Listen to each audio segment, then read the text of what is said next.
बिस्मिल्लाहिर्रहमानिर्रहीम। प्रोग्राम बोलो के साथ मैं हूं शाहिद रिंद। नाजरीन, आज कौमी असम्बली के इजलास में नवाबजादा खालिद मकसी ने एक करारदाद पेश की और यह करारदाद उसी वफाकी काबीना के फैसले का तसलसल थी जिसमें सुप्रीम कोर्ट के 3 रुकनी बेंच के फैसले को मुस्तरद किया गया था। नवाबजादा खालिद मकसी बलूचिस्तान अवामी पार्टी के पार्लिमानी लीडर हैं। उन्होंने ये करारदाद पेश की जिसे ऐवान ने मंजूर किया और एक तरह से कौमी असम्बली ने मुत्तफिका तौर पर यह करारदाद मंजूर करते हुए वफाकी काबीना के फैसले की तौसीक की। इस करारदाद में वाज़े तौर पर कौमी असम्बली ने वज़ीर आज़म और वफाकी काबीना को पाबंद करने की कोशिश की कि वो किसी ऐसे हुक्म की तामील ना करें जो कि सुप्रीम कोर्ट के 3 रुकनी बेंच की जानिब से दिया गया है। क्या हुकूमत ने तैयारी कर ली है अदालत से लड़ने की? क्या इस सारी सूरत हाल में हो रहा है? इस पर हम आईनी और कानूनी माहिरीन से भी बात करेंगे और जो सीनियर जर्नलिस्ट हैं उनसे भी बात करेंगे कि इनसाइड पे क्या हो रहा है। हमें आज के प्रोग्राम में जो मौजूद मेहमान ज्वाइन कर रहे हैं उनसे आपका तारुफ करवाता हूं।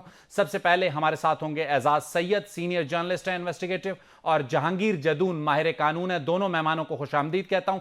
गुफ्तगू का आगाज हम करते हैं एजाज सैयद से। एजाज, आप हमारे साथ हैं? जी शाहिद भाई, मैं आपको सुन रहा हूं। Ejaz, what is the insight? Government 97 repeat करने की तैयारी में है या फिर गिलानी मॉडल की तरफ आगे बढ़ रही है? शाहिद भाई, अभी हतमी तौर पे तो कुछ भी नहीं कहा जा सकता, लेकिन मेरा एक बात तो तय है कि गवर्नमेंट सुप्रीम कोर्ट का जो हुक्म है 14 मई को इलेक्शंस का, उस पर अमल दरामद नहीं करेगी। ये बात तो क्लियर हो गई है। अब उस पे कानूनी शील्ड क्या अख्तियार करनी है, ये बात अभी तय होना बाकी है। इसके लिए मुशावरत जारी है। आज इस हवाले से एक अहम मीटिंग भी हुई है और आपको पता है कि कल भी एक आला सती इजलास मुनक्कद हो रहा है। नेशनल सिक्योरिटी के जो हमारे आला हुकाम है वो भी। एजाज, इससे पहले गुज़िश्ता रोज भी 3 बड़ों की एक मीटिंग हुई है, उसके हवाले से क्या अपडेट्स हैं? शायद भाई, जो 3 बड़ों की मीटिंग हुई है उसका एक सरकारी एलामिया तो जारी किया गया है, लेकिन उस मीटिंग का इनसाइड अभी बाहर नहीं निकला और बगैर किसी बात के हम एक अंदाजा, एक कियास कर सकते हैं कि इस मीटिंग के अंदर भी जो मुल्क में सुप्रीम कोर्ट ऑफ पाकिस्तान के फैसले के बाद की जो सूरत हाल है उसका जायजा लिया गया है और सुप्रीम कोर्ट के फैसलों के रिपरकशंस और उनसे और इस फैसले के हवाले से क्या लाए अमल इख्तियार किया जाए उस पर बात की गई है। ये हमारा कयास है। ठीक है एजाज, आपको नहीं लगता कि उन 3 बड़ों की मीटिंग के नतीजे में नेशनल सिक्योरिटी कमेटी की मीटिंग बुलाई जा रही है? ऑफ कोर्स, देखें ना, ये फोरम इसीलिए रखा गया है कि जब मुल्क किसी भी बहरान का शिकार होता है तो इस फोरम के इजलास बुलाए जाते हैं और इन इजलासों में थ्रेडबेयर तमाम चीजों को डिस्कस किया जाता है और जो कल इजलास होगा उसमें इस मौजू के ऊपर तफसील से बात होगी।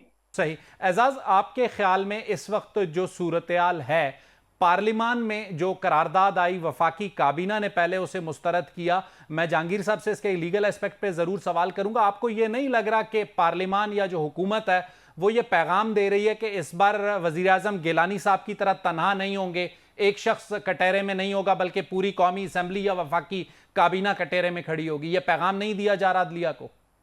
शायद भाई, जो हुकूमत है और हुकूमत की हुक्मरान इत्तेहाद में शामिल तमाम जमातों ने फैसला कर लिया है कि वो हर सूरत में आखिरी हद तक जाएंगे और तमाम मुत्तहिद होकर जाएंगे इस सारे मामले के हवाले से। सुप्रीम कोर्ट का जो फैसला है वो इसको कंटेस्ट करेंगे और आखिरी हद तक जाएंगे। ठीक है एजाज, हमारे साथ रहिएगा। थोड़ा सा जहांगीर जदून साहब को ऐड करने से पहले मैं चाहूंगा कि हमारे पास एक साउंड बाइट है इलेक्शंस के हवाले से, सुप्रीम कोर्ट और पार्लिमान की इंपॉर्टेंस के हवाले से। देखते हैं कि पाकिस्तान तहरीक इंसाफ के अंदर से भी कुछ ऐसी आवाजें उठ रही हैं। आज़ाद कश्मीर के वजीर आजम हैं सरदार तनवीर इलियास, उन्होंने आज़ाद कश्मीर कानून साज असम्बली में खिताब करते हुए क्या कहा, सुनिएगा। कानून साजी इस मुकद्दस ऐवान का इख्तियार है और ये मुकद्दस ऐवान इस रियासत का सबसे सुप्रीम इदारा है। इसके ऊपर सुप्रीम कोई इदारा नहीं है। इस इदारे का इख्तियार है कानून साजी करना। कानून ये इदारा बनाएगा। हमारी जो मजलिस अदालतें हैं, हमारे जो ऑनरेबल जज साहिबान हैं, जजेस का काम होता है अगर किसी जगह पे ग्रे एरिया हो, इंटरप्रिटेशन ऑफ लॉ जजेस करते हैं।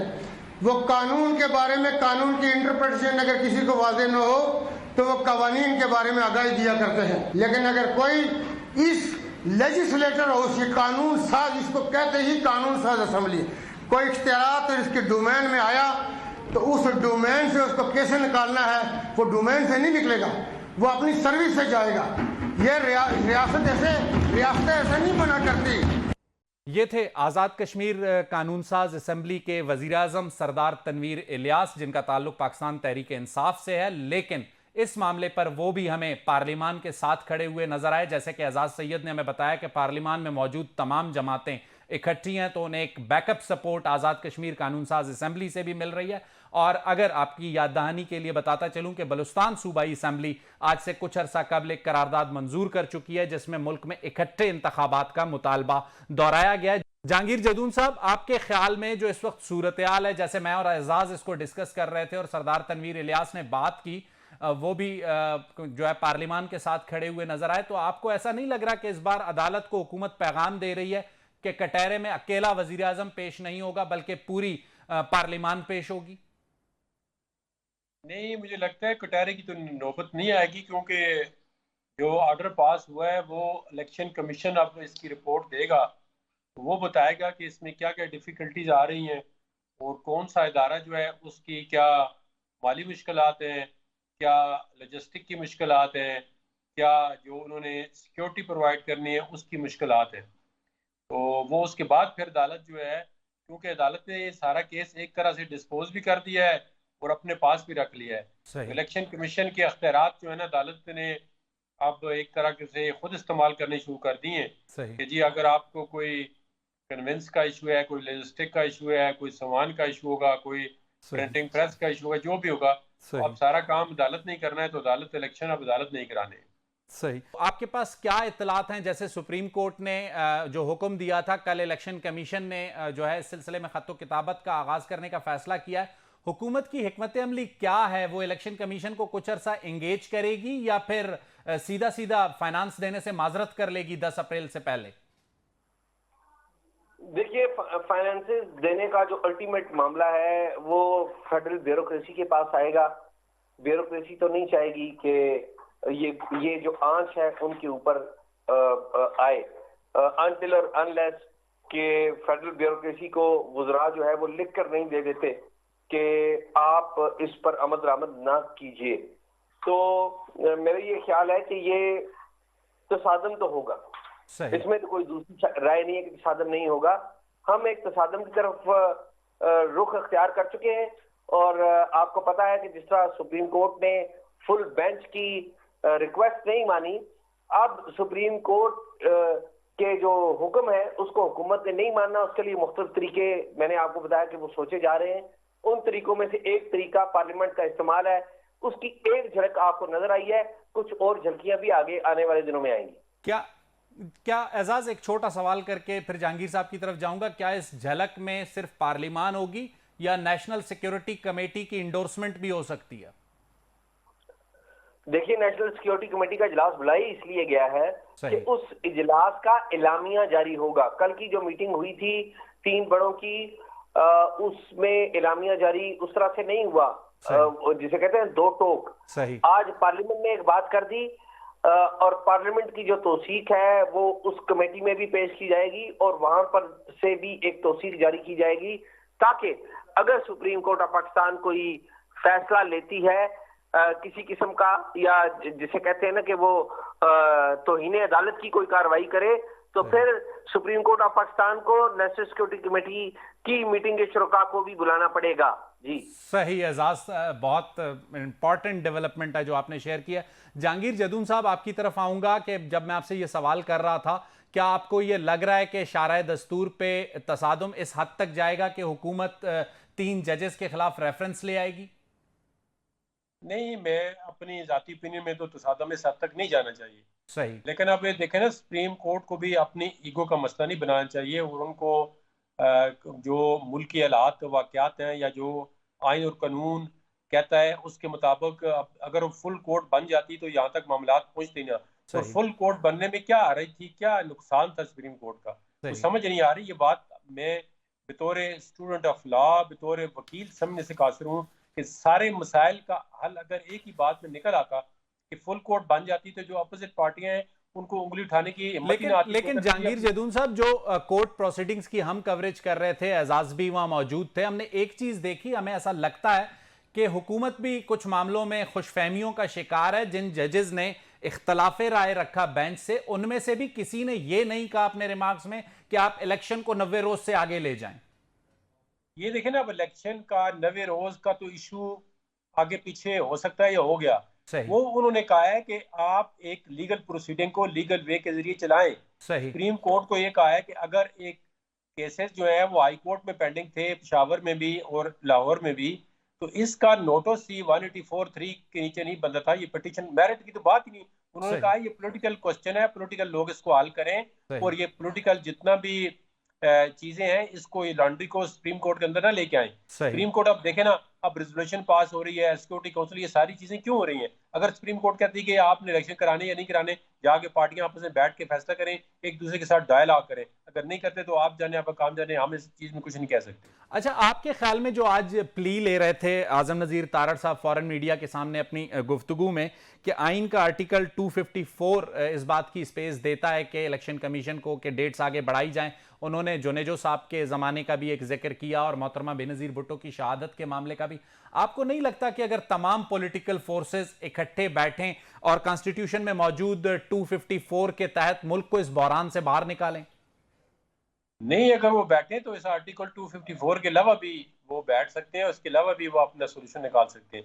देखे ना, जो 90 दिन की मतलब रट लगाई हुई है वो तो खत्म हो गई है। उसकी वजह यह कि सुप्रीम कोर्ट ने खुद कहा था कि आप पार्टियां बैठें, कोई 2 महीने आगे चला जाए, कोई 2 महीने पीछे चला जाए, यानी कि 90 दिन का तो इशू खत्म हो गया। पहले भी इलेक्शन, चलो हम ये नहीं इसको सपोर्ट करते कि इनडेफिनेट पीरियड के लिए इलेक्शन लेट हो, या कोई पार्टियां जो पॉलिटिकल पार्टीज हैं उनको इलेक्शन प्रोसेस के जरिए गुजरना चाहिए, और वो गुजरती है।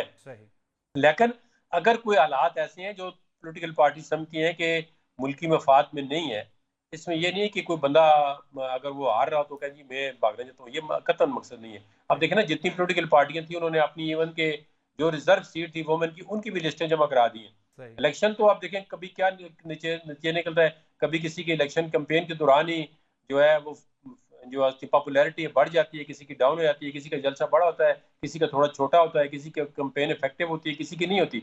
इलेक्शन के डायनामिक्स जो है वो उस वक्त शुरू होते हैं जब इलेक्शन आप कैंपेन में फुल फ्लैश जो है लेवल प्लेइंग फील्ड मिलता है। लेवल प्लेइंग फील्ड से आपकी मुराद जहांगीर जदून साहब वो इलेक्शन की लेवल प्लेइंग फील्ड है, या मरियम नवाज जो मुतालबा लेवल प्लेइंग फील्ड का कर रही हैं वो है? नहीं, लेवल प्लेइंग फील्ड का देखे ना, ये मुतालबा है तो इलेक्शन में। दूसरा, अगर आपको देखे ना, जब जहाँ किसी अदालत के पास आप इंसाफ के लिए जाते हैं तो वो इंसाफ का कनेक्शन भी इलेक्शन से है।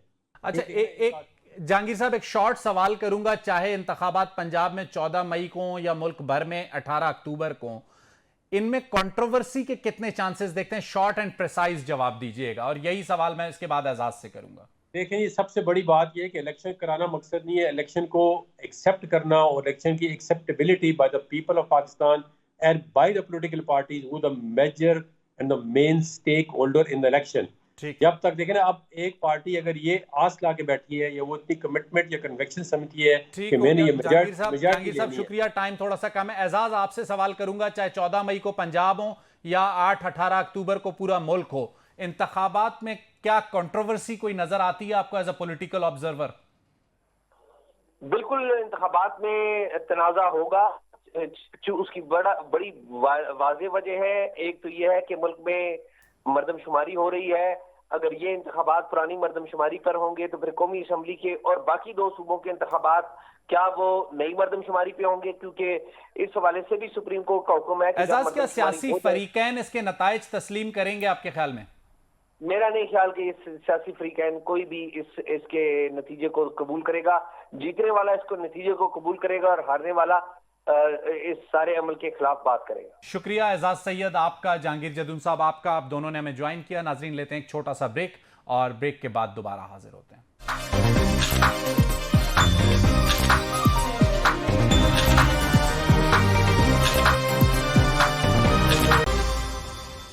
वेलकम बैक नाजरीन। ब्रेक पर जाने से पहले हम एजाज सैयद और जहांगीर जदून साहब से बात कर रहे थे कि इन इंतखाबात के जो नताइज होंगे, इन्हें सियासी फरीकैन तस्लीम करेंगे या नहीं। इसी सिलसिले में एक बयान और जिसे कहते हैं खलीजी टीवी को इंटरव्यू है इमरान खान साहब का। उन्होंने कहा कि नहीं कह सकता हूं कि नताइज मानूंगा या नहीं, पता नहीं इलेक्शन में क्या होगा।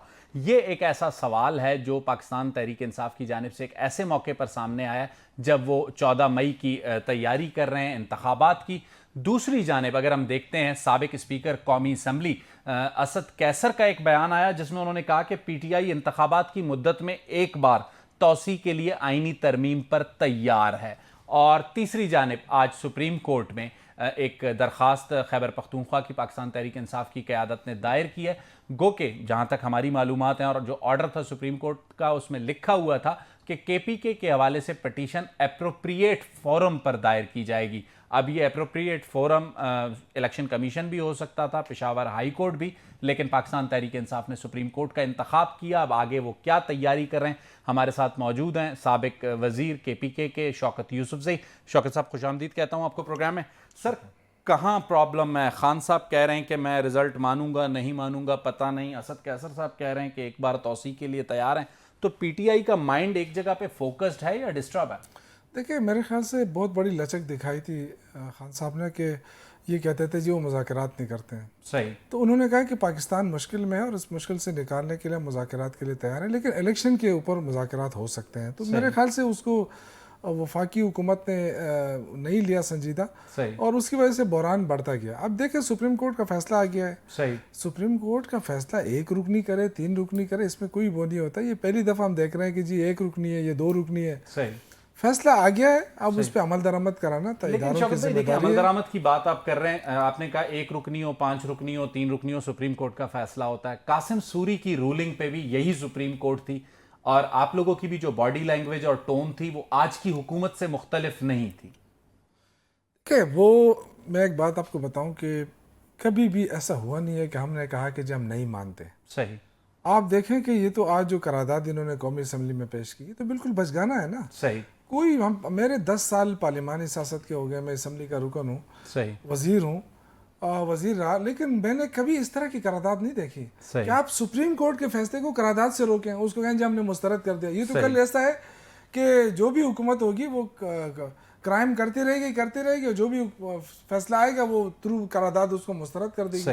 ये बिल्कुल बचगाना है, इसकी कोई हैसियत नहीं है। इनकम्प्लीट पार्लियामेंट है। फिर कितने लोगों ने इस पे दस्तखत किए हैं ये भी नहीं पता। जो अवेलेबल लोग हैं उन तमाम ने दस्तखत किए हुए हैं। तो इससे क्या फर्क पड़ता है मुझे बताओ? कोई बाइंड आपके ख्याल में आप लोगों ने गलती नहीं की कौमी असम्बली से और इस्तीफे दे के और सूबाई असम्बलियां तहलील करके? बहुत अच्छा किया इसलिए कि देखो ये निज़ाम तो ऐसा नहीं चल रहा था ना। सही। देखिए यूसुफजई बैठेंगे तो फिर बैठना तो आसिफ अली जरदारी, एटलीस्ट शहबाज शरीफ, मौलाना फजलुर रहमान और खान साहब को ही पड़ेगा। देखिए पहले जब भी मुज़ाकरात होते हैं कमेटियां बनती हैं। सही।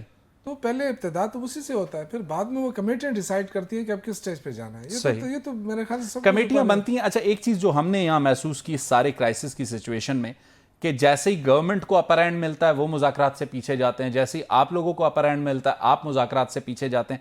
आपका नहीं ख्याल कि जब आपको सुप्रीम कोर्ट से एक वैलिडेशन मिल गई है 14 मई के लिए, मुल्क को बहरान से निकालने के लिए पीटीआई दिल बड़ा करे और हुकूमत को ऑफर करे कि जी हमारे पास गो के पंजाब का ऑर्डर मौजूद है लेकिन हम चाहते हैं कि मुल्क में इकट्ठे इंतखाबात हों, आए बैठें बात करते हैं, ऑफर नहीं कर रहे आप लोग? नहीं, ये अभी भी आपको ये ऑफर करता हूँ इसी वसासत से। सही।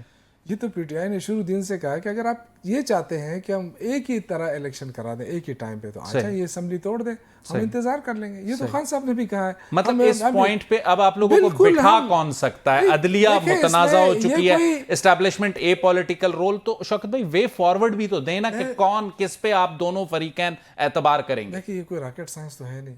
अगर आप कह रहे हैं कि जी हम अलग अलग इलेक्शन नहीं करा सकते, सही, तो आए एक साथ ही करा दें। सही। हमने भी 2 असम्बलियां तोड़ी है ना। उसमें ये तो नहीं लिखा था कि जी चूंकि क्राइसिस है या कौमी असम्बली का बाद में इलेक्शन होगा तो फिर इलेक्शन सही हो नहीं सकता। ऐसा नहीं होता है। कानून आइन ये कहता है कि जब असम्बली टूटती है 90 डेज में इलेक्शन होते हैं। ये अगर मगर तो अब शुरू हुआ है ना। अच्छा, असद कैसर ने जो बात की है कि आईनी तरमीम के लिए हम तैयार हैं, एक बार तो क्या वापस कौमी असम्बली जाके आप लोग ये तरमीम करवाएंगे? इस बयान को कैसे देखते हैं?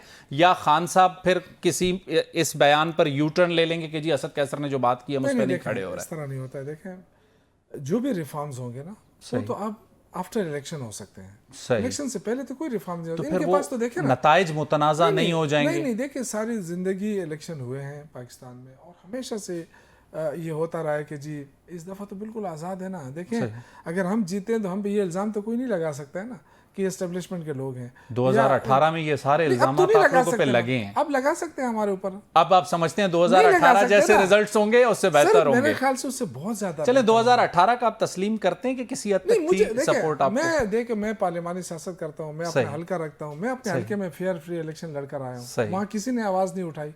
मौलाना साहब कह रहे हैं खैबर पख्तूनख्वा आप लोगों को जो है। मौलाना साहब की बात छोड़ें, इसलिए कि उनको पहले महंगाई भी नजर आती थी, सही, उनको पहले बुराई भी नजर आती थी, सही, अब माशाल्लाह उनको सब कुछ अच्छा लग रहा है। हुकूमत में आने के बाद सबको बुराइयां नजर नहीं आती, हुकूमत से जाने के बाद सबको खराबियां नजर आती हैं। मौलाना साहब को तो टोटल जो है ना उनकी 2-3 वजारतें होती हैं। सही। हमारे दौर में भी लोगों ने समझाया खान साहब को कि इनको एक किसी चीज में इसको एकोमोडेट कर लें। वो अच्छा, उन्होंने कहा कि नहीं, मैं इसके बगैर अकोमोडेट आप कश्मीर कमेटी पे करने के मूड में थे तो बाहर नहीं किया उन्होंने कहा कि नहीं। तजवीज कौन सी मिनिस्ट्री की थी? वो मजाक पे कभी कभी हो जाता था कि ये एक क्या शेख रशीद तजवीज देते थे? शाह महमूद कुरैशी का कोई मेंबर ही लगा दे इसको, ये खामोश हो जाएगा। लेकिन उन्होंने कहा नहीं। देखिए, पहली दफा इमरान खान ने सही जगह टक्कर ली है। सही। ये सही जगह से मुराद, ये वो लोग हैं। सही जगह से मुराद ये जो 13-14 पार्टियां हैं। अच्छा, इनसे ठीक। देखिए, ये हम कहते थे, इमरान खान भी कहता था 97 में मैंने इलेक्शन लड़ा है, पहली मरतबा 97 में पीटीआई के टिकट से लड़ा। अच्छा, आपका पहला बुनियादी मतलब पीटीआई से हूँ। लेकिन भाई आपसे अर्ज कर रहा हूँ कि ये उस दिन से खान साहब कहते थे कि एक दिन आएगा ये जो एक दूसरे को चोर चोर कह रहे हैं ये सारे इकट्ठे हो जाएंगे। उस वक्त हम भी कहते थे कि खान साहब ये कैसे मुमकिन है, जरदारी और ये बेनजीर। अच्छा, और ये कैसे? शौकत भाई, वो सारी चीजें आपकी ठीक है, कल इलेक्शन हो जाते हैं, आप लोगों को पाकिस्तान में जो है मकबूलियत जितनी है उसकी बुनियाद पे कामयाबी भी मिल जाती है।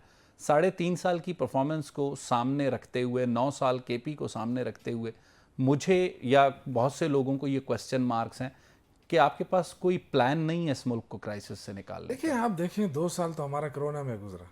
सही। और कोरोना के बावजूद आपकी एक्सपोर्ट बढ़ी है, आपका रिजर्व बढ़े हैं, आपकी मईशत बेहतर, जबकि पूरी दुनिया में कोरोना में जो इंटरनेशनल रिलीफ्स मिलने थे वो भी हम गैदर नहीं कर पाए। जी, रिलीफ तो दूसरे ममालिक को मिली थी ना, उनकी मईशत तो डूब गई थी। इवन अमेरिका रोता रहा, आज तक रोता रहा। लेकिन उसमें बेहतरीन हिकमत अमली थी, उसमें रोजगार मिला लोगों को। आप देखें कि कंस्ट्रक्शन कंपनियां उठी, ठीक है, कारखाने चले। लेकिन मुखालिफिन ये भी इल्जाम लगाते हैं कि एमनेस्टीज देकर आपने माफिया को स्ट्रेंथन किया, इस तरह आपने इकोनॉमी चलाई। मैं आपको आपने कहा खैबर पख्तूनख्वा में, जी, खैबर पख्तूनख्वा में लोग परफॉर्मेंस देखते हैं। सही। और अगर हमारी परफॉर्मेंस बेहतर ना होती है, और यहाँ इस्लामाबाद में बैठ के जो रोजाना टॉक शो में होता है पीटीआई ने क्या किया, अगर हम कुछ ना करते ना, तो दूसरी मरतबा भी इलेक्शन में नहीं जीतते। और अब ये पहले से कह रहे हैं कि तीसरी मरतबा पीटीआई नहीं आना। अच्छा, परफॉर्मेंस है। मैंने आपको पूरा टाइम दिया परफॉर्मेंस पे, इसलिए कि ताकि ये एक ऐसा पॉइंट है जिस पे आप बात करें तो मैं आपसे सवाल करूं। मर्ज फाटा के जो इलाके हैं, जब वहां से फोर्सेस का विड्रॉल हो रहा था, 9 साल में क्या कैपेसिटी बिल्डिंग की आपने अपनी पुलिस की कि आज वहां पे दोबारा अमन अमान की सूरत हाल खराब है? अगर वहां पे आज पुलिस एक जिसे कहते हैं ना लड़ाका फोर्स की तरह डटी हुई नजर आती तो हम कहते कि एक बेंचमार्क पीटीआई ने सेट किया था और आज उन इलाकों पे पुलिस का कंट्रोल है, मुझे नजर नहीं आता। वहां मुझे फिर टेररिज्म नजर आती है। आपको बता रहा हूँ ना, देखें जो फैसला हुआ था कि 100 बिलियन हर साल दिए जाएंगे, सही, और सारे सूबे मिलकर देंगे, सही, सिर्फ खैबर पख्तूनख्वा ही देता रहा है, सही। ये जो हमने मर्ज किया तो वो सारा का सारा सिर्फ जिम्मेदारी खैबर पख्तूनख्वा पे डाली गई, सही। ना उसमें पंजाब उस वक्त की शहबाज शरीफ की गवर्नमेंट ने उसमें हिस्सा लिया, ना पीपल्स पार्टी ने उसमें हिस्सा दिया, जबकि फैसला तो सब ने किया था मिलके। बिल्कुल। तो एक तो ये था कि वसाइल की बहुत बड़ी कमी थी, इसके बावजूद हमने अपनी पुलिस तकसीम करके वहां भेजी। सही। हमने देखें वहां की लेवीज भी तो आपके साथ मर्ज हुई। हमने लेवीज को मर्ज किया अपने वसाइल से, सही, और जो खासादार थे उनको मर्ज किया अपने वसाइल से। उनकी कैपेसिटी बिल्डिंग के लिए 9 साल में क्या काम किया? 9 साल नहीं है सर, अभी तो देखें ना, अभी 2 साल हुए थे हमारे पुलिस की ओवरऑल जो 9 साल में कैपेसिटी बिल्डिंग। देखें वो तो 9 साल अगर हम कैपेसिटी बिल्डिंग ना करते तो क्या खैबर पख्तूनख्वा फ्रंट लाइन सूबे के तौर पर लड़ सकता था? आप समझते हैं कि लड़ रहा है? सर जी, ना लड़ता तो आज ये जगह इतने महफूज आप ना बैठते। सही। खैबर पख्तूनख्वा की पुलिस लड़ रही है, फौज लड़ रही है, सही, वहां पे ठीक ठाक कुर्बानियां दे रही है। तो तो ये कुर्बानियों को तो आप समझते हैं कि फौज भी उतनी कुर्बानियां दे रही है? फौज सबसे ज्यादा कुर्बानी दे रही है, उतनी क्या लेकिन मतलब फिर जब इसी फौज पे निश्तर बरसा रहे होते हैं आपके लीडर, तो आपको कैसा नहीं देखें, फौज इस इदारे पे कोई आज तक कोई उंगली नहीं उठा सकता है। अगर किसी इंडिविजुअल पे होता मतलब है तो वहां से भी हो रहा है। बाजवा साहब को बुरा कहेंगे, नून लीग जनरल फैज साहब को बुरा कहेंगे? देखें, इस वो चले गए हैं, मेरा उनसे कोई ताल्लुक नहीं है। मैं जो बात कर रहा हूँ एज एन इंस्टीट्यूशन फौज का एहतराम भी करता हूँ, फौज की कुर्बानियों को रिकॉग्नाइज भी करता हूँ, सल्यूट भी करता हूँ, इसलिए कि फौज कुर्बानियां दे रही है। एक एक इंडिविजुअल के अपने एक वो होता है, वो फिर डिस्कस किया जाता है। लेकिन एज एन इंस्टीट्यूशन फौज का कोई नॉर्मल बदल नहीं है। आपकी मजबूत फौज है अल्लाह के फजल से, लेकिन जो दहशतगर्दी की आप बात कर रहे हैं वो किसी मखसूस वजह से है। सही, वो मखसूस वजह भी पार्लियामान की मौजूदा जमातें कहती हैं आपके गलत फैसले। यार हम जब सब कुछ हमने किया था गलत, IMF के साथ भी मायदा हमने गलत किया था, मईशत भी हम डुबो चुके थे, हमारे तो 8 महीने रह गए थे, फिर ये क्यों आए? इनके तो 12 महीने हो गए, 1 साल हो गया, ये नालायक अभी तक जो है ना वो एक सीढ़ी नहीं चढ़ सके। शौकत भाई आपसे इजाजत लेंगे, शुक्रिया करेंगे। अगले सेगमेंट में नाजरीन ब्रेक के बाद हाजिर होते हैं। शौकत साहब से हमने बात की जो आपके सामने थी, थोड़ी देर में हाजिर होते हैं ब्रेक के बाद।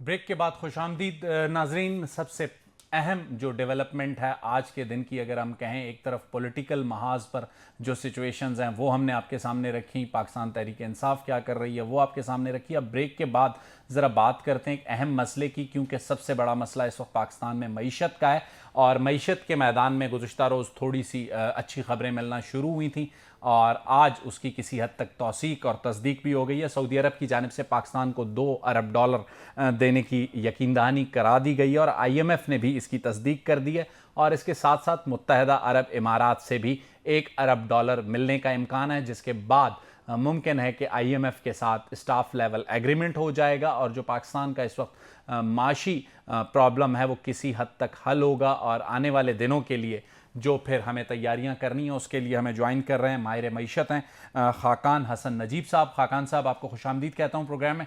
खाकान साहब, किस हद तक हुकूमत को रिलीफ मिलेगा इन रिलीजेस से? बिस्मिल्लाहिर्रहमानिर्रहीम, thank you for having me on your show. देखिए, एक तो समझने की ज़रूरत यह है कि पाकिस्तान इस वक्त शॉर्ट टर्म में भी एक बहुत सीवियर मैक्रो इकोनॉमिक चैलेंज में है। वो चैलेंज क्या है? वो चैलेंज ये है कि सबसे ज़्यादा जो चीज़ लोगों को अफेक्ट कर रही है वो है इन्फ्लेशन।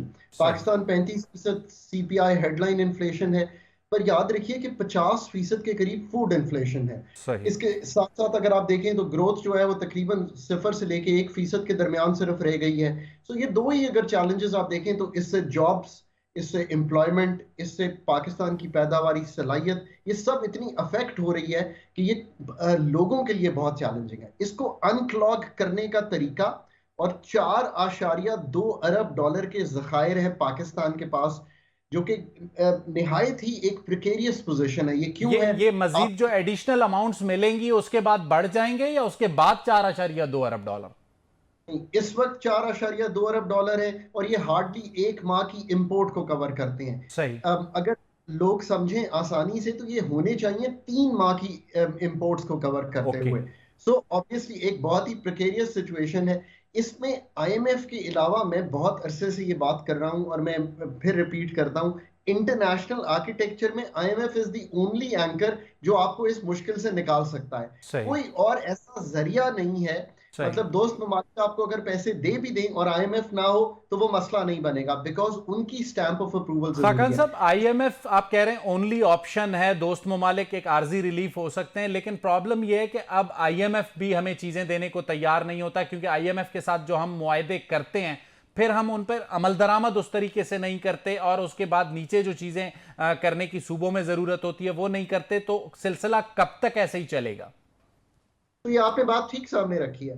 ये इसलिए कि हमने IMF के प्रोग्राम, ये जो इस वक्त चल रहा है, 2019 मई में हमने जब ये साइन किया, उसके बाद हमने कई दफा इस प्रोग्राम से इनहराफ किया, उन चीजों से, उन एडजस्टमेंट से, उन कमिटमेंट से जो हमने IMF के साथ की थी। चाहे वो कभी बजट देना हो, कभी पेट्रोल को, आपको याद है हमने एक सब्सिडी दे दी। प्रॉब्लम यह है खाकान साहब, जो हम सूरत-ए-हाल देख रहे हैं, हुकूमत ने नीचे जो इकदामात करने, इकोनॉमी को ठीक करने के लिए, हुकूमत तो मसरूफ है इस वक्त एक पॉलिटिकल और लीगल बैटल में, तो आपको नहीं लगता कि अब भी इकोनॉमी हमारी तरजीह नहीं, हमारी तरजीहात कुछ और हैं?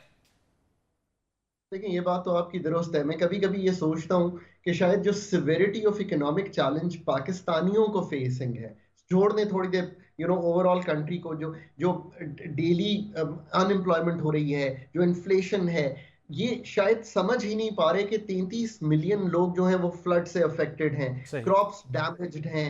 सो बिल्कुल सही ये बात है, इसलिए हमें बहुत क्लियरली ये सामने रखना चाहिए और वाज़ेह करना चाहिए कि मैं तो इसको बहुत आसानी से ये कहता हूं कि पॉलिटिकल इंस्टेबिलिटी तो पाकिस्तान का पार्ट एंड पार्सल है। इस वक्त जो चीज बहुत चैलेंजिंग है वो पॉलिटिकल अनसर्टेनिटी है कि क्या इलेक्शन का साइकिल होगा। ऑब्वियसली ये अफेक्ट सिर्फ लोकल लोगों को या मुझे और आपकी सोच को नहीं कर रहा कि अगर मैंने पैसे लगाने हैं, ये उन मल्टीलैटरल्स को भी कर रहा है और आपकी फ्रेंडली कंट्रीज को भी कर रहा है। फिर अगर मैं एक चीज कहूं कि देखिए इस वक्त IMF का प्रोग्राम हो रहा था, हमें शायद पेट्रोल सब्सिडी की तरफ नहीं जाना चाहिए था। ये मेरी एक कंसर्न्ड ओपिनियन। खाकान साहब, एक चीज आपसे बहुत स्ट्रेट फॉरवर्डली पूछना चाहूंगा कि हम ये देखते हैं कि मुल्क में टैक्सेस लगाने की हमेशा बात होती है, हर चीज पर टैक्स लगा दिया जाता है। अब तो मेरा ख्याल है हर चीज पर इतना टैक्स है जितनी की वो चीज नहीं है उतना उसका टैक्स हो जाता है। लेकिन हम ये देखते हैं कि पाकिस्तान में एग्रीकल्चर टैक्स आज तक नहीं लगा। आपको नहीं लगता कि पाकिस्तान में किसान के नाम पे जो कौमी असम्बली और सेनेट में बैठे जमींदार हैं, ये एग्रीकल्चर टैक्स लगने के अंदर रुकावट है? एक तो आपने मेरी जिसे कहेंगे ना कि मोस्ट इंपॉर्टेंट जो इंस्ट्रूमेंट है पाकिस्तान के पास, अगर हमने कभी IMF से निकलना है तो वो domestic resource mobilisation, domestic taxation. हमारी ये शरह 10% ऑफ GDP है, यानी कि जो हमारा इकोनॉमी का एक हुजम है उसका हम सिर्फ 10% कलेक्ट करते हैं। और उसमें कुछ सेक्टर ऐसे हैं, एक की सेक्टर आपने रखा, मैं इसका सिर्फ आपको एक फिगर दे, पाकिस्तान पूरे में 3 अरब रुपया टैक्स कलेक्ट होगा एग्रीकल्चर से। पूरा पाकिस्तान 7,670 अरब रुपया टैक्स देगा और एग्रीकल्चर जो कि 23% है पूरी हुजम का इकोनॉमी का, वो सिर्फ आपको 3 अरब देगा। इसमें कोई शक की गुंजाइश नहीं है। अगर ये agriculture income tax provincial subject है तो प्रोविंसेस को कलेक्ट करना चाहिए। दूसरी चीज याद रखिए कि हमने कुछ और सेक्टर्स को ऐसी छूट दी हुई है, मसलन शॉर्टली एंड प्रिसाइजली बताइएगा जल्दी से। 2 सेक्टर्स जो हमें टैक्स करने चाहिए ताकि ये बोझ गरीबों पर ना पड़े। एक, प्रॉपर्टी वही ओन करता है जो साहिब हैसियत है। हम 5 साल बाद अगर आज आप प्रॉपर्टी खरीदते हैं और उसको 2 गुना करके बेचते हैं, हम आपसे टैक्स लेते हैं 0। तीसरा, रिटेल पे टैक्स जब भी लगा, और मैं कई दफा टेबल पे क्यू ब्लॉक फाइनेंस मिनिस्ट्री में मौजूद था हर हुकूमत के साथ और कोशिश की लगाने की, इतना प्रेशर आता था कि हमें वापस लेना पड़ता था। पाकिस्तान में 2.2 मिलियन रिटेलर्स है, 30,000 ट्रेड कम्युनिटी पे टैक्स है। अगर ये तीनों को टैक्स नेट में लाएंगे तो जो इनडायरेक्ट टैक्सेशन 70% है इस मुल्क में, उसको कम कर पाएंगे। थैंक यू खाकान साहब, आपने 3 अहम फैक्टर्स हमें बताए कि पाकिस्तान किस तरीके से अपनी मईशत को ठीक कर सकता है। और जो खाकान साहब ने एक बहुत बड़ी बात की कि पॉलिटिकल अनस्टेबिलिटी तो पाकिस्तान में चलती रहती है, लेकिन पॉलिटिकल अनसर्टेनिटी के जो इफ़ेक्ट्स हैं वो भी हमें नज़र आते हैं हर सेक्टर पर पड़ते हुए, मुल्क की जो है ना इकॉनमी पर, मुल्क की तरक्की पर, हर चीज़ पर नज़र आते हैं। इन सारी सूरत हाल से निकलने का रास्ता क्या है और इस रास्ते पर चलने के लिए किन किन लोगों का साथ बैठना ज़रूरी है? मेरे ख्याल से इस वक्त जो मुल्क को आइनी, कानूनी, जो माशी बहरान है उससे निकलने के लिए जो पॉलिटिकल लीडरशिप है उसे साथ बैठना होगा। पॉलिटिकल लीडरशिप से मुराद 4 कम से कम बड़ी जमातें जो हैं उनके सरबराहान, पाकिस्तान तहरीक इंसाफ से इमरान खान, नून लीग से मियां शहबाज शरीफ, पीपल्स पार्टी से आसिफ अली जरदारी और JUI फे से मौलाना फजलुर रहमान। क्योंकि अदालत ने किरदार अदा करने की कोशिश की, वो मुतनाज़ा हो चुकी है। अगर कल इस्टेब्लिशमेंट भी कोई किरदार अदा करने की कोशिश करेगी तो क्या उसे भी इसी तरीके से मुतनाज़ा बनाया जाएगा? तो किसी के किरदार या सालिसी का इंतज़ार किए बगैर अगर पॉलिटिकल लीडरशिप साथ बैठकर मसाइल को हल करे और इंतखाबात के लिए किसी एक डेट पर इत्तफाक करे तो पाकिस्तान के बहुत से मसाइल के हल की इब्तिदा हो सकती है। अगले प्रोग्राम तक, अगले हफ्ते तक मुझे शाहिद रिंद को इजाज़त दीजिए। अल्लाह हाफ़िज़।